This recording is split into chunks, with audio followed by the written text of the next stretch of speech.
ជំរាបសួរប្រិមិត្តទូរទស្សនិកជនដែលកំពុងតែទស្សនាបាននៅក្នុងកម្មវិធីផ្សាយព័ត៌មានពីស្ថានីយទូរទស្សន៍ហមមីដែលយើងផ្ដើមពីវេលាថ្មីនេះតទៅហើយនៅក្នុងថ្ងៃនេះផងដែរសម្រាប់កម្មវិធីព័ត៌មានពេលរសៀលយើងនៅតែបន្តចាប់អារម្មណ៍ទៅនឹងព័ត៌មានសំខាន់បាទដែលក្រុមការងាររបស់យើងបាននឹងប្រម៉ាយប្រមូលបាទដើម្បីផ្សាយជូនទៅដល់ទស្សនិកជនឲ្យបានជ្រាបនៅអ្វីដែលបាននឹងកំពុងតែកើតឡើងថ្មីផងដែរក៏ប៉ុន្តែដំបូងយើងមកចាប់អារម្មណ៍ទៅនឹងព័ត៌មាននៅព្រឹកមិញផងដែរទស្សនិកជនគឺវត្តមានដ៏ខ្ពង់ខ្ពស់របស់សម្ដេចនាយរដ្ឋមន្ត្រីកម្ពុជាបាននឹងបាទសម្ដេចកតេព្រឹទ្ធបណ្ឌិតប៊ុនរនីហ៊ុនសែនដែលជាប្រធានកាកបាទក្រហមកម្ពុជាបានចូលរួមនៅក្នុងពិធីដែលហៅថា TV អន្តរជាតិក្រហមបាទពិភពលោកបាទ8ឧសភាបាទព្រោះជាការគ្រោងទុករៀងរាល់8ឧសភារៀងរាល់ឆ្នាំបាទសម្រាប់កាកបាទក្រហមកម្ពុជានឹងប្រពៃនៅកម្មវិធីរបស់ខ្លួនដើម្បីធ្វើយ៉ាងណាគឺប្រម៉ាយប្រមូលនៃថវិកាពីសពរដ្ឋជននានាទាំងវិនិយោគផ្សេងបាទក៏ដូចជាសពរដ្ឋជនផ្សេងដើម្បីប្រម៉ាយប្រមូលនៃថវិកាទាំងអស់នោះគឺទៅជ្រុំធ្វើនៅកិច្ចការមនុស្សធម៌បាទអញ្ចឹងតាមរូបភាពផ្សេងដែលកាកបាទក្រហមកម្ពុជាបានធ្វើនាពេលកន្លងមកនេះផងដែរនៅក្នុងមនុស្សផងដែរឃើញថានៅព្រឹកមិញបាទគឺសម្រាប់ដែលហៅថាប្រធានបទរបស់កាកបាទក្រហមកម្ពុជានៅព្រឹកមិញនេះគឺបានដាក់ចេញជាប្រធានបទដ៏សំខាន់មួយគឺកាកបាទក្រហមកម្ពុជាមាននៅគ្រប់ទីកន្លែងនិងមានសម្រាប់គ្រប់គ្នាមិនទុកនរណាម្នាក់ចោលនោះទេហើយនេះគឺជាប្រធានបទដ៏ត្រឹមត្រូវមួយព្រោះថាជនរងគ្រោះមិនមែនមានតែនៅក្នុងទីក្រុងឬមួយក៏នៅទីជនបទនោះឡើយគឺមាននៅគ្រប់ទីកន្លែងទាំងអស់ដែលទាមទារឲ្យមានការជួយនិងចូលរួមពីកាកបាទក្រហមកម្ពុជានៅក្នុងនោះសម្ដេចបានថ្លែងបាទចំពោះដែលហៅថាកិច្ចខិតខំប្រឹងប្រែងរបស់សមាជិកាកាកបាទក្រហមកម្ពុជាដែលបានចូលរួមនាពេលកន្លងមកនៅក្នុងការបំពេញនៅកិច្ចការមនុស្សធម៌មួយនេះនៅក្នុងនោះសម្ដេចបានកត់សម្គាល់ថាថវិកាសប្បុរសធម៌ឬមួយក៏សប្បុរសជនផ្សេងសម្រាប់កាកបាទក្រហមពីមួយឆ្នាំទៅមួយឆ្នាំមានការកើនឡើងបាទដែលការកើនឡើងនេះគឺដោយសារតែមានការជឿជាក់បាទចំពោះកាកបាទក្រហមកម្ពុជាបាទប្រើប្រាស់ថវិកាទាំងអស់នោះគឺឲ្យមានប្រសិទ្ធភាពនិងចំគោលដៅនៅក្នុងនោះសម្ដេចបានស្ងប់ស្ញែងផងដែរបាទចំពោះសប្បុរសជននានារួមទាំងវិនិយោគក្រៅប្រទេសផ្សេងដែលបានបរិច្ចាគនៅថវិការបស់ខ្លួនសម្រាប់ជួយទ្រទ្រង់កាកបាទក្រហមកម្ពុជាដោយសម្ដេចយល់ឃើញថាការបរិច្ចាគនេះក៏ដោយសារតែមានអ្នកមានទ្រព្យសម្បត្តិខ្លាំងធ្លាប់ឲ្យឆ្លងកាត់នៅការលំបាកឬមួយក៏ជួបវិបត្តិសង្គ្រាមភ្លើងផ្សេងបាទហើយនៅក្នុងនោះសម្ដេចបានលើកទឹកចិត្តចំពោះកាកបាទក្រហមកម្ពុជាឲ្យជួយសាងសង់ផ្ទះនិងដោះស្រាយបញ្ហាទឹកនៅតាមទីជនបទផងដែរដោយឡែកការលើកឡើងនៅប្រសាសន៍របស់សម្ដេចកតេព្រឹទ្ធបណ្ឌិតប៊ុនរនីហ៊ុនសែនបានមានប្រសាសន៍ថាសមិទ្ធផលសំខាន់បាទដែលកាកបាទក្រហមកម្ពុជាសម្រាប់បានក្នុងឆ្នាំកន្លងមករួមមានដូចជាការផ្ដល់អណ្ដូងទឹកស្អាតបាទដល់ប្រជាពលរដ្ឋនៅតាមជនបទដាច់ស្រយាលបាទក៏ដូចជាការជួយជួសជុលនៅលំនៅឋានរបស់ប្រជាពលរដ្ឋហ្នឹងគឺរាប់រយខ្នងក៏ដូចជាការផ្ដល់នៅបង្គន់អនាម័យរាប់ពាន់បន្ទប់និងធុងចម្រោះទឹកក៏ដូចជាផ្ដល់នៅស៊ីទែនទឹកសម្រាប់ជួយដល់ប្រជាពលរដ្ឋនៅតាមតំបន់ដាច់ស្រយាលផងដែរនៅក្នុងនោះដូចជាការជួយនៅការអគារសិក្សាអគារស្នាក់នៅនៅតាមអង្គការក៏ដូចជាសមាគមនិងមណ្ឌលកុមារកំព្រានៃការផ្ដល់ស្បៀងសម្ភារៈនិងថវិកាដល់ជនងាយរងគ្រោះផ្សេងជាដើមបាទនេះគឺជាអ្វីដែលសម្ដេចកតេព្រឹទ្ធបណ្ឌិតបានលើកឡើងបើជាមួយទៅនឹងកិច្ចការមនុស្សធម៌នៅពេលកន្លងមកដែលកាកបាទក្រហមកម្ពុជាបាននឹងកំពុងតែធ្វើផងដែរទស្សនិកជនអញ្ចឹងនេះគឺជាអ្វីដែលខ្លឹមសារសំខាន់ហើយនៅក្នុងនោះយើងឃើញថាមានការចូលរួមបាននៅក្នុងការផ្ដល់នៅដែលហៅថាថវិកាដ៏មានតម្លៃសម្រាប់សប្បុរសជនផ្សេងដែលបានបរិច្ចាគនៅព្រឹកមិញនោះបាទអញ្ចឹងគឺមានការចូលរួមច្រើនបាទពីសមាជិកាក៏ដូចជាសប្បុរសជនគ្រប់ទិទីបាទខាងក្រុមហ៊ុនហងមាសបាទលោកពូកញ្ញុក៏បាន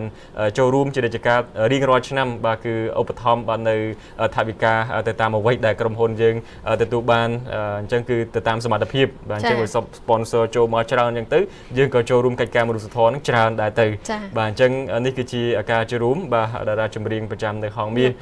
បាទអញ្ចឹងជារាជការតែងតែចូលរួមបាទទៅលើកិច្ចការមនុស្សធម៌បាទទោះបីជាតិចក្តីច្រើនក្តីក៏យើងមិនដែលខានដែរហើយសម្រាប់ឆ្នាំនេះជាការកត់សម្គាល់យើងឃើញថាសម្រាប់សប្បុរសជនដែលជាប់ចំណាត់ផ្លេច1បាទទៅលើកិច្ចការមនុស្សធម៌មួយនេះគឺបានទៅលើលោកញ៉ាហុងពីវបាទដែលមានការចូលរួមប្រមាណជា$1 លានសហរដ្ឋអាមេរិកជាងបាទអញ្ចឹងគាត់បានបាទចូលរួមបាទទៅលើកិច្ចការមនុស្សធម៌ដើម្បីជួយបាទទៅលើជនងាយរងគ្រោះផ្សេងជាដើមហើយចង់ដឹងពាក់ព័ន្ធទៅនឹងសេចក្តីរាយការណ៍យ៉ាងណានោះសូមលោកនាងស្ដាប់លោកអតសុផាន់បាទគាត់នឹងធ្វើសេចក្តីរាយការណ៍ជំវិញទៅនឹងពិធីមួយនេះផងដែរបាទ ទស្សនិកជនជាទីគោរពនៅថ្ងៃនេះនៅឯទីស្តីការកាកបាទក្រហមកម្ពុជាបានប្រារព្ធខួបអបអរសាទរទិវាកាកបាទក្រហមអត្ថច័ន្ទក្រហមខួបលើកទី155ហើយនៅក្នុងឱកាសនេះឃើញថាសម្ដេចតេជោហ៊ុនសែននិងសម្ដេចកតេប្រមនិតបូរនីហ៊ុនសែនសុទ្ធតែបានលើកឡើងអំពីស្នាដៃរបស់អតីតព្រះមហាក្សត្រនៃប្រជាណាចក្រកម្ពុជាព្រះបរមរតនកោដ្ឋព្រះបាទនរោត្តមសីហនុហើយក៏ដូចជាស្នាប្រហោះជាច្រើនផ្សេងទៀតរបស់ព្រះមហាក្សត្រនៃប្រជាណាចក្រកម្ពុជាព្រះករុណាព្រះបាទនរោត្តមសីហមុនីនិងសម្ដេចម៉ែដែលតែងតែជួយជ្រោមជ្រែងឲ្យកាកបាទក្រហមដំណើរការទៅមុខជាពិសេសជាងនេះទៅទៀតសម្ដេចតេជោហ៊ុនសែនក៏បានលើកឡើងអំពីតួនាទីដ៏សំខាន់របស់កាកបាទក្រហមកម្ពុជាដែលបានដើរតួនាទីនៅពេលបច្ចុប្បន្ននេះឃើញថាមានការរីកចម្រើនយ៉ាងឆាប់រហ័សពីមួយឆ្នាំទៅមួយឆ្នាំឃើញថាកន្លងទៅគឺជួយបានតិចតួចប៉ុន្តែឥឡូវឃើញថាបានឈរយ៉ាងរឹងមាំក្នុងការជួយទៅដល់ពុកម៉ែបងប្អូននៅតំបន់ដាច់ស្រយាលបានឈានទៅដល់ការធ្វើផ្ទះឈានទៅដល់ការធ្វើអណ្ដូងទឹកហើយក៏បានជួយនឹងកិច្ចការសំខាន់ជាច្រើនផ្សេងទៀតផងដែរប្រធានបទតាក់ទងជាមួយនឹងកាកបាទក្រហមមាននៅគ្រប់ទីកន្លែងហើយសម្រាប់ទាំងអស់គ្នានឹងមិនទុកឲ្យអ្នកណាទុកចោលអ្នកណាម្នាក់នេះគឺជាប្រធានបទដ៏ត្រឹមត្រូវខ្លាំងណាស់ហើយខ្ញុំគិតថាប្រធានបទនេះវាមិនទៅណាឆ្ងាយទៀតទេវានៅតែជាប្រធានបទដ៏សំខាន់ព្រោះថាកន្ទីកន្លែងដែលមានគ្រោះអាសន្នទីកន្លែងដែលមានការគ្រោះថ្នាក់គឺទីកន្លែងនោះមានកាកបាទក្រហមវាមិនមែនកើតក្រន់តែនៅទីស្នាក់ការកាកបាទក្រហមនៅឯទីក្រុងភ្នំពេញឬនៅតាមខេត្តប្រទេសក៏ប៉ុន្តែវាបានកើតនៅគ្រប់ទីកន្លែងទាំងអស់រាប់ទាំងបញ្ហាប្រមាណថ្ងៃនេះមានការពុលស្រាឬក៏ពុលទឹកនៅឯខេត្តកញ្ចេះដែលធ្វើឲ្យមានមនុស្សស្លាប់និងមានមនុស្សចូលមន្ទីរពេទ្យហើយសូម្បីតែពុលតែម្សិលមិញនេះនៅខេត្តកញ្ចេះក៏មានពុលវិសំអាំងទៅទៀតគឺមានអាប្រភេទពុលវិសំអាំងទៅទៀតហើយមិនដឹងបញ្ហាទាំងអស់នេះគឺជាបញ្ហាដែលត្រូវមានការគួបផ្សំគ្នារវាងរដ្ឋបាលសាធារណៈ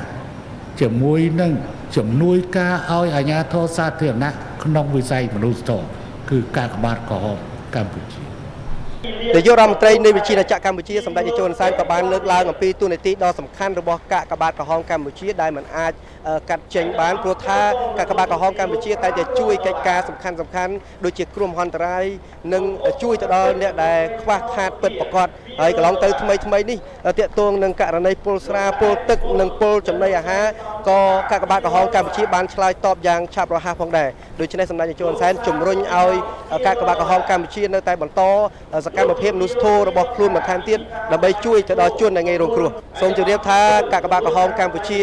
បានជួយគ្រប់ទីកន្លែងទៅហើយឥឡូវឃើញថាបានប្រម៉ែប្រមូលថវិកាបន្ថែមទៀតសម្រាប់ឆ្នាំថ្មីបន្តទៀតនៅពេលនេះខ្ញុំបាទតូសុផនធ្វើសេចក្តីរាយការណ៍ពីកាកបាទក្រហមកម្ពុជាសូមអរគុណសូមជម្រាបលាបាទអរគុណចំពោះលោកតលសុភ័ណ្ឌបាទជំវិញទៅនឹងសេចក្តីរាយការណ៍មួយនេះហើយចំពោះដែលហៅថាតួលេខដែលខ្ញុំបានទទួលបានផងដែរពាក់ព័ន្ធទៅនឹងសពប្រជាជនដែលបានចូលរួមបាទទៅលើកិច្ចការមនុស្សធម៌បាទអត្តច័ន្ទក្រហមនៅព្រឹកមិញនេះគឺចំនួនថវិកាដុល្លារនោះទូជនខ្ញុំជម្រាបជូនគឺបានប្រមាណជា17លាន7,36,712ដុល្លារបាទអញ្ចឹងគិតជាដុល្លារបានប្រមាណជា17លានដុល្លារតម្លៃថវិកាគិតជាលានរៀលនេះវិញគឺបានប្រមាណជា118លាន242,300រៀលបាទអញ្ចឹងសរុបចូលគ្នាទាំងអស់គឺបានប្រមាណជា18លានដុល្លារសហរដ្ឋអាមេរិកអញ្ចឹងក្នុងឆ្នាំនេះហើយបើដូចជាមានការកើនឡើងពីមួយឆ្នាំទៅមួយឆ្នាំហើយយើងរំពឹងក៏ដូចជាសង្ឃឹមថាសម្រាប់ឆ្នាំ2019នៅពេលខាងមុខទៀតសម្រាប់កាកបាទក្រហមកម្ពុជាក៏ដូចជាទិវាអត្តច័ន្ទក្រហមពិភពលោកមួយនេះក៏នឹងទទួលបាននៅដែលហៅថាចំនួនទឹកប្រាក់នឹងមានការកើនឡើងបន្ថែមទៀតព្រោះថាអ្វីដែលសំខាន់គឺកាកបាទក្រហមកម្ពុជាគឺបានដើរទៅលើទូនាទីក៏ដូចជាទស្សនវិស័យដ៏ល្អត្រឹមត្រូវនៅក្នុងការជួយទៅលើជនងាយរងគ្រោះមិនថាគ្រោះទុរភិក្សឬមួយក៏ការដែលគាត់មានបញ្ហាដូចជាភ្លើងឆេះឬមួយក៏បញ្ហានៅមួយនោះទេសម្រាប់កាកបាទក្រហមកម្ពុជាគឺតែងតែជួយមិនមានការនិន្នាការឬមួយក៏រើសអើងទៅលើគណៈបកនយោបាយណានោះឡើយហើយសម្រាប់កាកបាទក្រហមកម្ពុជាក៏មិនទុកឲ្យប្រជាជនខ្មែរណាម្នាក់អត់ អាហារដោយសារតែការស្រ័យឃ្លានដែរ ចា៎ បាទអញ្ចឹងនេះគឺជាអ្វីដែលត្រឹមត្រូវសម្រាប់ការបាត់ក្រហមកម្ពុជាដែលបានបំពេញនៅពេលកន្លងមកផងដែរ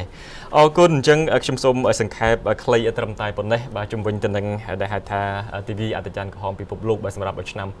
2018អរគុណទស្សនិកជនក្រៅពីនេះតាក់ទងទៅនឹងដែលហៅថាសារសំខាន់របស់ប្រមុខរដ្ឋាភិបាលកម្ពុជានៅក្នុងពិធីនៅព្រឹកមិញនេះផងដែរឃើញថាសម្ដេចនាយករដ្ឋមន្ត្រីកម្ពុជាលោកបានអំពាវនាវឲ្យអ្នកពាក់ព័ន្ធឲ្យមានការប្រុងប្រយ័ត្នជាស្រេចបាទនៅក្នុងការជួយសង្គ្រោះប្រជាពលរដ្ឋពីគ្រោះធម្មជាតិអីផ្សេងៗឃើញថាប្រមុខរដ្ឋាភិបាលកម្ពុជាបានអំពាវនាវឲ្យអ្នកពាក់ព័ន្ធទាំងឡាយឲ្យមានការប្រុង